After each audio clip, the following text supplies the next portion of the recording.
The agenda this week reviewed renewal in the Senate, assessed the gender pay gap in Canada, heard a stunning tale of malfeasance on Wall Street, considered the toll on our roads from a changing climate, and examined the common roots of civil wars. The agenda's week in review begins with the inverted worldview of the faithful, drawn to the terrorist group ISIS. There are some, and the Islamic State is a very, very good representative of this, that believe that to emulate those early companions of the Prophet Muhammad, they have to fight against a non-Muslim or an oppressive leader. And the Islamic State does that, of course, aggressively, and that includes leaders of Saudi Arabia, of Egypt, of nominally Muslim states, and certainly against non-Muslim states and secular democracies and parliamentary systems like our own. No, but that's the thing. They don't seem to make a distinction between a Western parliament-based system or a republic like the United States and governments run by Muslims, but not their form of Islam. In their view, what they want to avoid more than anything else is the sharing of the lordship of God. So God is to be worshipped above all else and without any partner. And they believe that legislation belongs only to God. So if we have a system that creates laws that are not based on a divine order, then we've committed a form of idolatry, of even polytheism. So when they see, for example, Abdel Fattah Sisi, the president of Egypt, passing a law, well, where's this law coming from? It's coming from man, they say, and therefore he's a polytheist. He's not a Muslim. He must be fought. I get that, but Sisi's he's a military guy. Let's go to his predecessor, Morsi, who was Muslim Brotherhood, who, as far as the West is concerned, is far too theocratic for their tastes, but not theocratic enough for Islamic State. Exactly. Most of the people we would describe as Islamist, people who try to put Islam into government and perhaps even impose it on people who don't want to be ruled that way, most of those people are considered by the Islamic State to be non-Muslims because they haven't done it enough. They say if there's even any law that is abrogated, any of God's laws that are abrogated by the Muslim Brotherhood, Morsi, whoever, then that person is no longer a Muslim. He's become an apostate. So which government in the world outside of Islamic State is Islamic enough by their interpretation for them? There is none. There is none. They would go back only to history to find a government that they would consider proper. In fact, it looks like they would probably not accept any government before about the year 1258, until after the year, anything after 1258 just not good enough. Is not good enough for them. Okay, Graham, you ready for a high-tight fastball here? Please. Okay, here we go. Nihad Awad, Executive Director, Council on American Islamic Relations, said this in response to an article that you wrote in your magazine, The Atlantic. This is going back a year and a half or so now. Scholars who study Islam, authorities of Islamic jurisprudence, are telling ISIS that they are wrong, and Mr. Wood knows more than what they do, and he's saying that ISIS is Islamic. I don't think Mr. Wood has the background or the scholarship to make that dangerous statement, that historically inaccurate statement. In a way, I think he is unintentionally promoting ISIS and doing public relations for ISIS. Your serve. Well, Mr. Awad, his view of what journalism is different from my own. I think that it's important for me as a journalist, not as a Muslim journalist, not as a non-Muslim journalist, to describe what the Islamic State believes. And does that mean doing publicity for them? No, it means simply describing, giving us all a better sense of what this enemy is, this group that's trying to attack Canada, trying to attack the United States.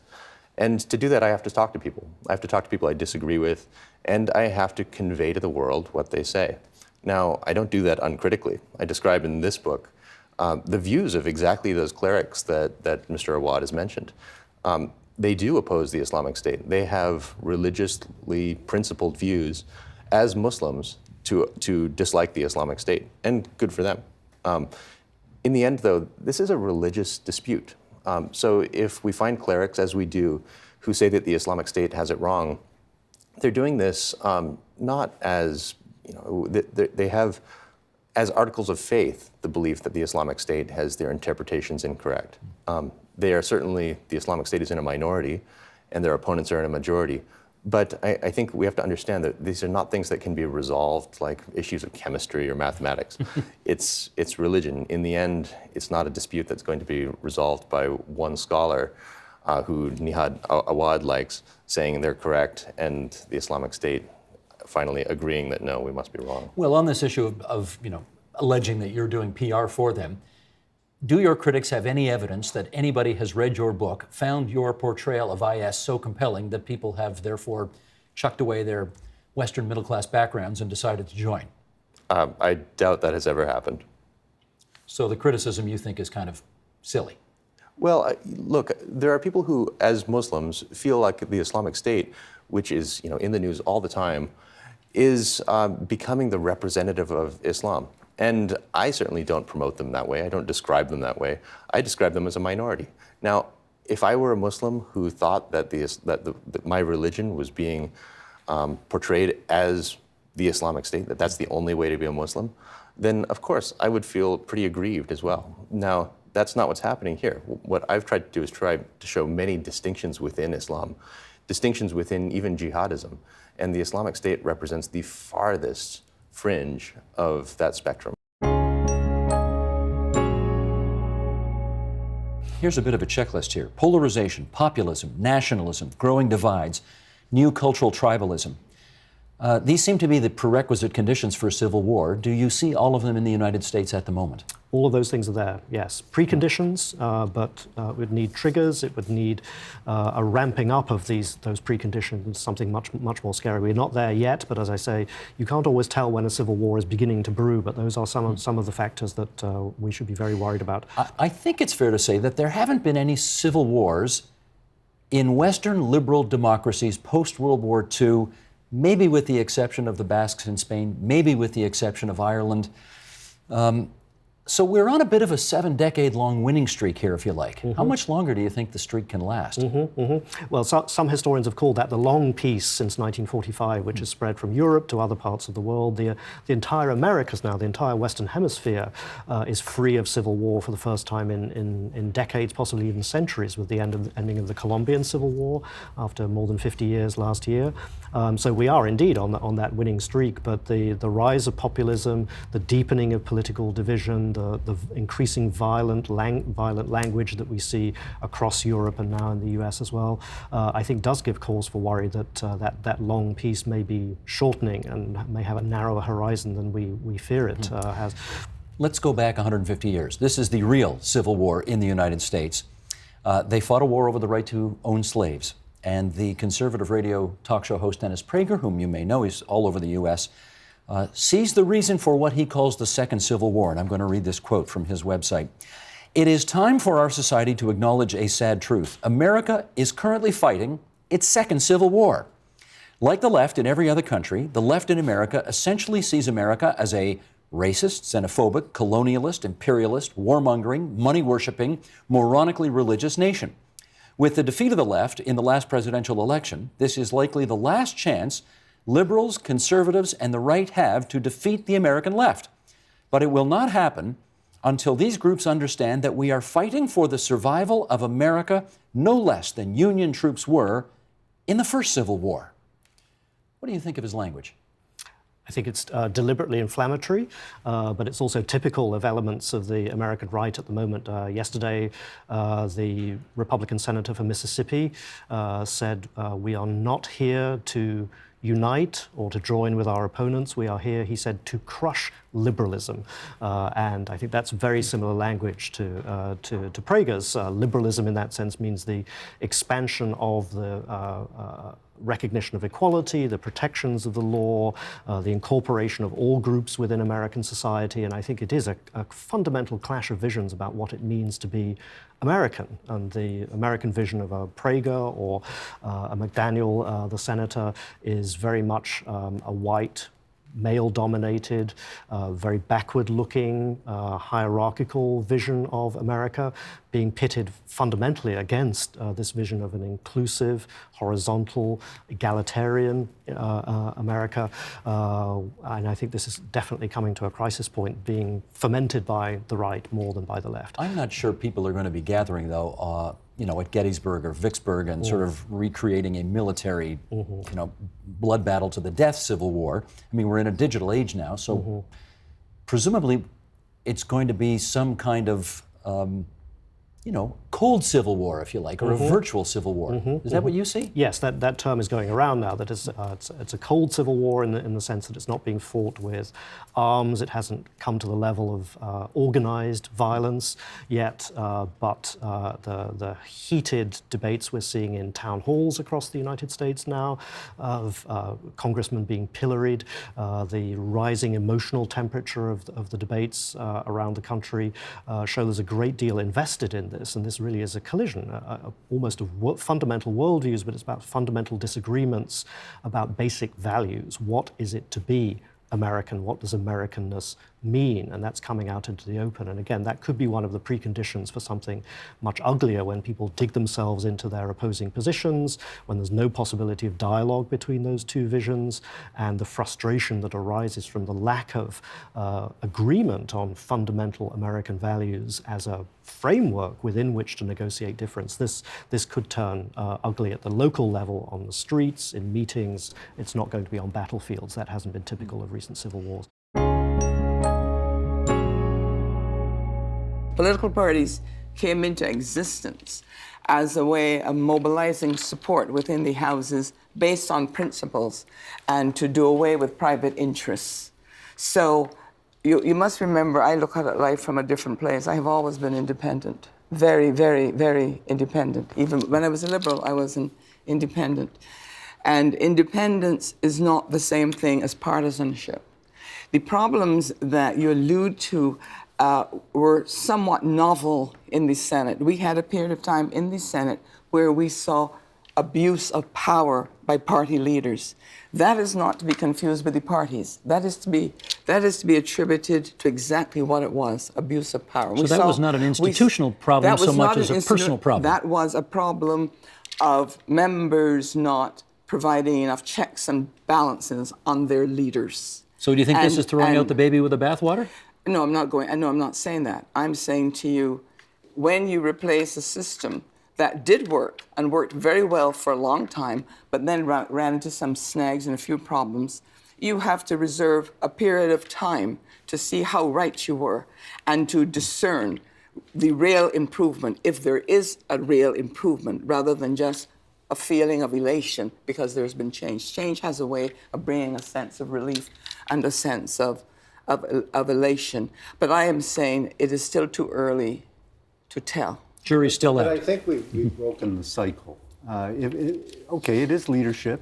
It is a bit of the institution as well, the way it has been performed in terms of the political party grips. And we're getting out of that political party grip now. And I think this has been able to break that cycle and start us on a new path. Senator Harder? I repeat it. It was not the party or the partisanship that was the problem. It was abuse of power. And I saw power abused on a daily basis. By whom? Well. You want to name names? Well, I could name names, but I think it's better not to. All right, Senator It's always Harder, better not what to. would you say to Senator Cools to try to bring her over? Oh, he has me over. I support him all the time.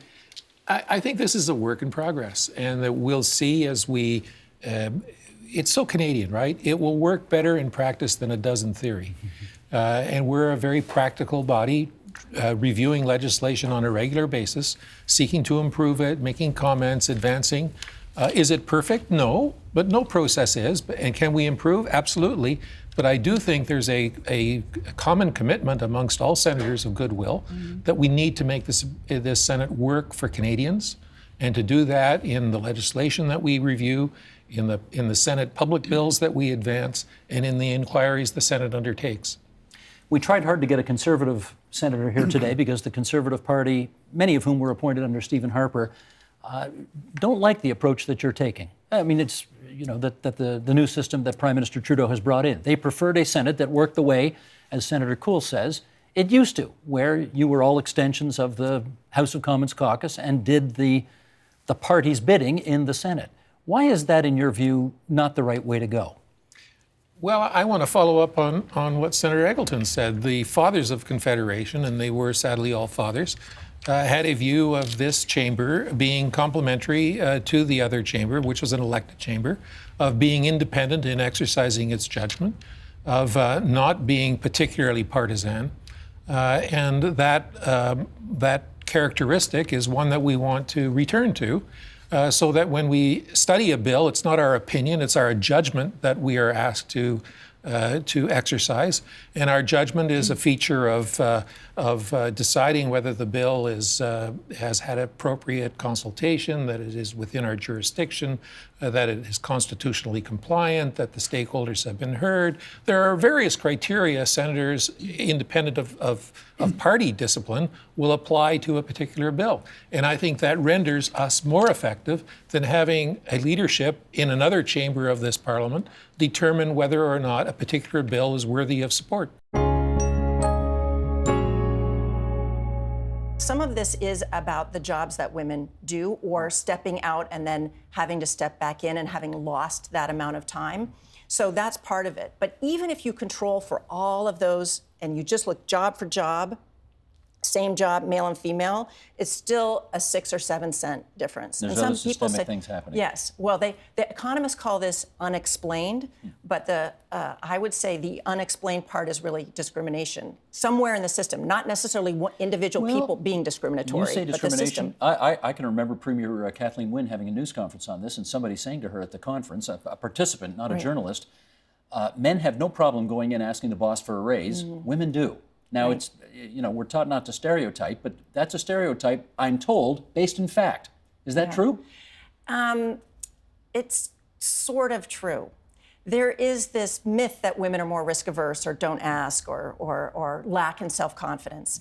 The research actually shows that there's no difference in risk taking between men and women. On average, there's a bell curve, and some men are more risk taking and some women are, and the reverse. Even when it comes to asking for a raise. But what happens is we don't consider context. The situation is that when a woman asks for a raise, or, for example, in the MBA classroom where I teach, raises her hand to answer a question, there are many more downsides for her than there are for the man. Because a woman might be perceived by men and women, because we all have these biases, as being too pushy and therefore unpleasant. Whereas when the the man man, asks, he doesn't. And so then people say, well, women don't ask, but we haven't looked at the context that is driving the fact that when the woman asks, the downside for her is that much greater. So in fact, when she asks, she's actually more risk-seeking and more confident than the average man, because she has to face those downside risks that the man does not have to face. So I think we have to turn that on its head before we make it into a fix the women kind of problem. I'm really all about moving beyond the fix the women solution and to the fix the system solutions. Let me follow up on that chart we put up earlier, because we pointed out the undergrads 60%, master's students 55%. How about in Masters of Business Administration programs? Are women the majority of the grads in MBA programs, do you know? No, absolutely not. For a long time, women have been stuck at about, in the master's level, at about 30%. A lot of business schools have now made real initiatives to move forward. So some of the top tier schools have moved up to about 40% or a little bit more. At the Rotman School, we have a goal to hit 40% in the next couple of years. Part of the problem is that the master's degree comes right at a time when it might also be prime childbearing years, because we expect people to have had 4 or 5 or 6 years of work experience. And so we're also thinking about how do we design the MBA also to more accommodate the life cycle of people. In the undergraduate, however, we have more than 50% of women in our undergraduate program, and that's true in many, many undergraduate business programs. So it's more in the master's where we don't see that equality. But it also explains, I guess, then why the power in the workplace feature is still overwhelmingly male. Yes, one of the explanations. One of the explanations. Yeah. Can you also say that do we know for sure that a female boss is more nurturing and encouraging to promoting women than male bosses might be? No. That's not the case. No, I mean, all of us, all of us have our biases. And in fact, often women are under such pressure as a leader to maybe not show favoritism, or that they might actually do the reverse. And I don't think, someone wrote an article recently about a female CEO asking, was she sufficiently feminist enough? And I had to tweet back about What does that that. even mean? Yeah, exactly. Yeah. But I had to tweet back, well, what about all the male CEOs? Are they sufficiently feminist? Why is the pressure on the women to do the work? I really think that we should be having the same expectations of male and female leaders to all be doing the work on this, as opposed to putting the pressure on women to do the work for other women. Well, that's fair enough, Sarah, but you do remember Madeleine Albright's comment, in the last American presidential election, where she said that, there's a special place in hell for women who fail to promote and nurture and help other women.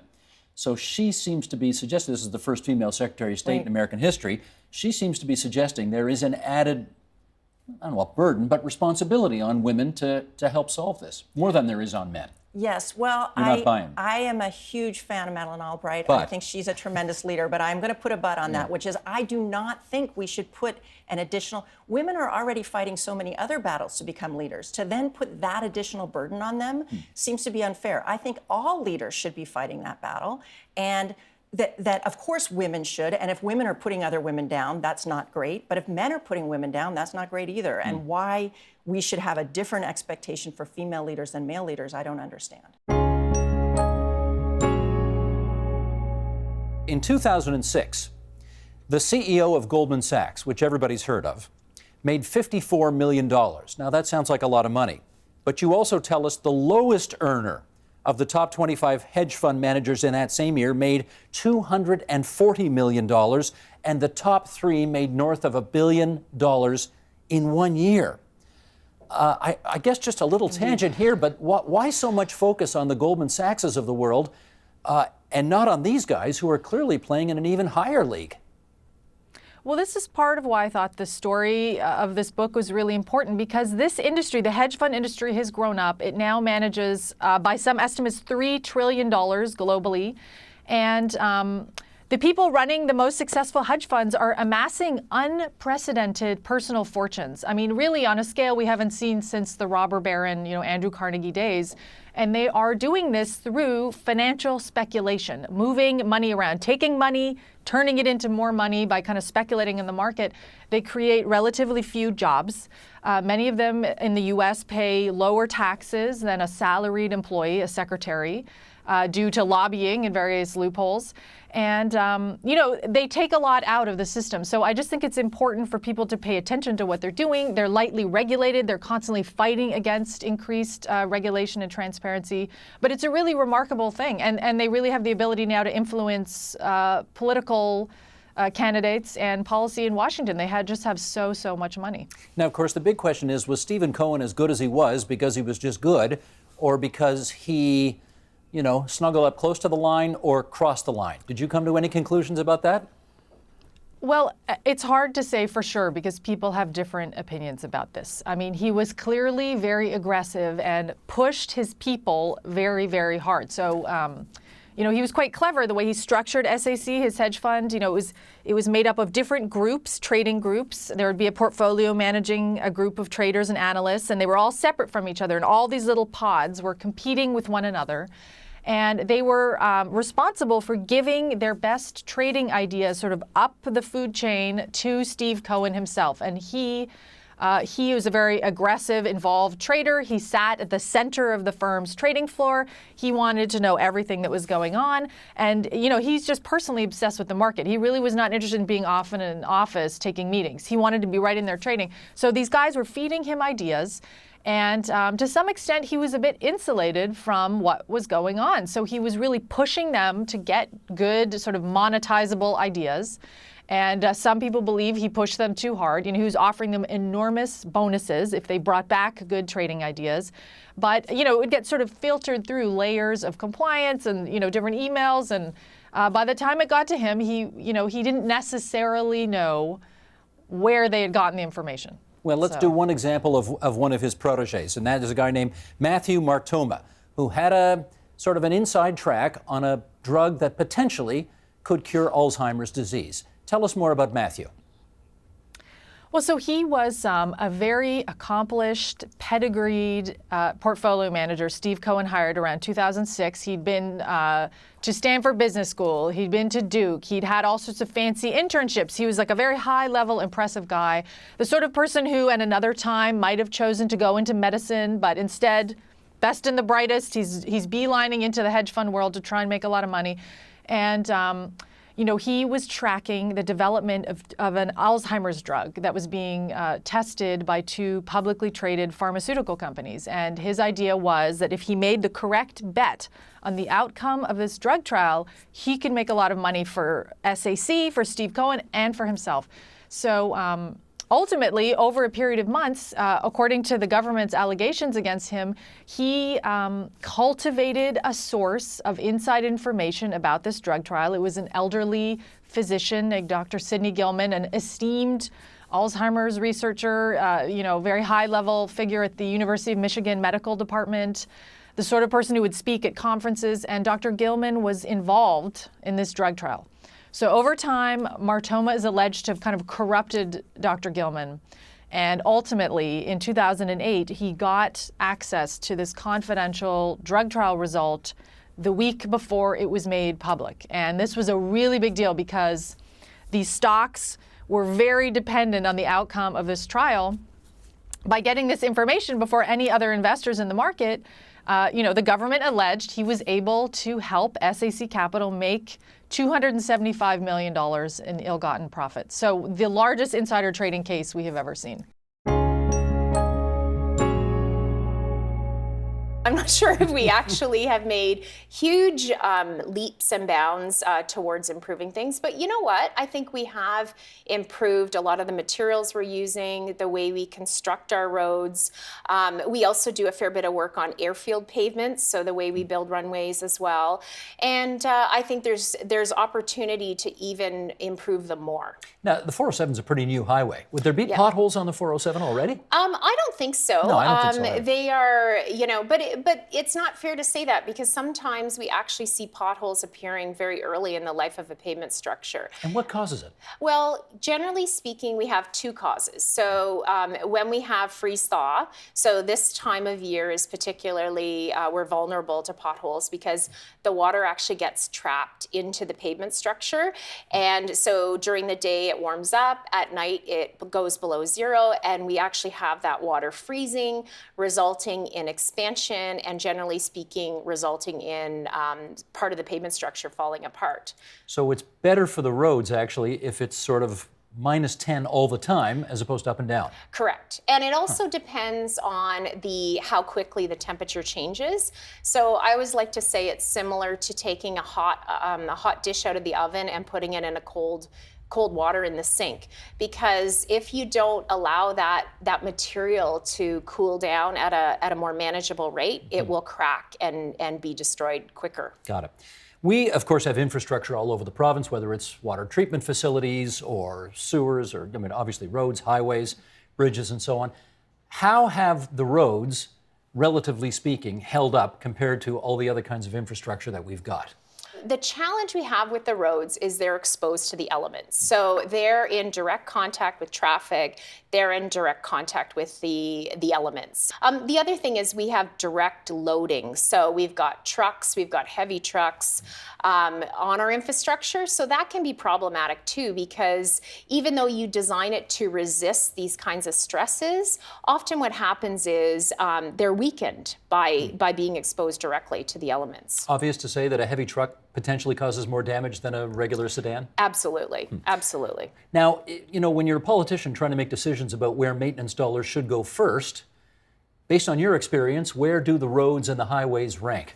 Well, if we don't put money into them, so I don't know exactly how they rank relative to the other infrastructure, but for sure, if we don't put money into them, it has a direct impact on our economy. Because when we see vehicles stuck in traffic and we see a lot of queuing, particularly in the Greater Toronto area for sure, that's very problematic because often those trucks are carrying goods and services that have a direct impact on our economy.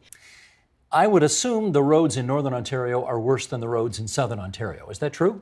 I don't think so. Really? Actually, I think that the roads in Northern Ontario, because again, the temperatures stay lower for longer periods of time, They're generally less susceptible to freeze-thaw cycles. And generally speaking, the truck traffic isn't as heavy. So, especially in the South, we have a lot of our goods and services being transported down to the U.S. And I think with that comes more deterioration. I just assume that I hear this when I'm up in Northern Ontario a lot, that they don't get their fair share of the pie, and therefore, with fewer maintenance dollars, the roads are allowed to fall into more disrepair. That's what I would hear, but you're saying not necessarily the case. Not necessarily the case. I think that, generally speaking, it depends on why the distress is occurring. All roads need maintenance. We always need to be doing some maintenance on them. There is really no such thing as a no maintenance road. Now, we're researching that. We're trying to improve our resistance to traffic and temperature changes, but really we have to invest in the road. So if you have a road that gets absolutely no maintenance funding, you're probably going to have problems with it. What's the sort of anticipated or typical shelf life of let's say a 400 series highway before you've got to start putting millions into road repair? So ordinarily, when we design an asphalt pavement, we're looking at a 20 to 22-year initial design life. With a concrete pavement, it's generally 30 years. So it's really important to look at what kind of traffic loading you have and what kind of anticipated usage you have for that facility, and then you would select based on that. We're ideally trying to design the life to be 50, 60 years. So that means from the time that you actually build the foundation up, that you would come back 50 years and actually replace it bottom up. So a lot of our work is actually more shave and pave. So we take the top off. Is that a technical term? Well, shave and pave. We like to call it shave and pave, but Okay. anyway, so we basically remove the top surface and then replace it. With a concrete pavement, it can be a little bit different. Often we're just actually coming in and retexturing it, so ensuring that the frictional properties are where they need to be. Gotcha. So I get the 401 being, I guess, more than 60 years old now. That's why there's so many construction crews on them all the time. Absolutely, and the 401 in the Greater Toronto Corridor is as to my knowledge, is the heaviest trafficked highway in North America. Absolutely. And that is the Agenda's Week in Review. You can see all of those conversations in their entirety if you want. They're on our website, tvo.org, on our YouTube channel at youtube.com/theagenda.